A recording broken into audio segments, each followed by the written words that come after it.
welcome back friends radio with अस्ता हम सफ़र जिंदगी दा ते अज अस करा ने दिल दियां गल्लां अस गल करा ने बड़े मशहूर संगीतकार जम्मू इंडस्ट्री दे ब्रिज मोहन सर हुंदी जिन्ने गी कला दी धनी न ये उन्नी गे ये सुभाव दे धनी अपने इसे सुभाव का परिचय देंदे हुए इन्हें अजकल एक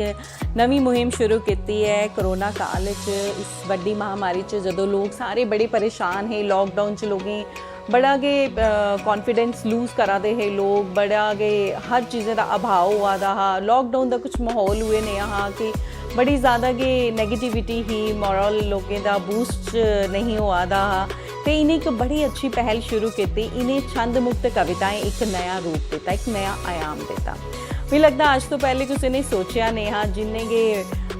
सारे जम्मू इंडस्ट्री के कवि है मशहूर जिन्हें गे गायक है इन्हें सारे गे कम लाउड़िया इंदी ये पहल ना गे सारे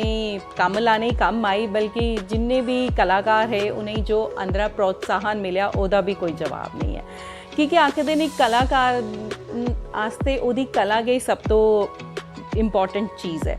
अगर एक गायक की तुस गाने कोला रोकी लाओ तो वो आखदा ना कि मैं रुट्टी नहीं दियो पर मैं गाने कोला नहीं रोको तो ये नया हाल कुछ कलाकारें का होंदा है कि मतलब अगर कोविड आई या लॉकडाउन हो या वो अपनी कला को प्रदर्शित नहीं करी सकते हैं तो वो इन्हें एक बड़ा अच्छा प्रोत्साहन उन्हें देता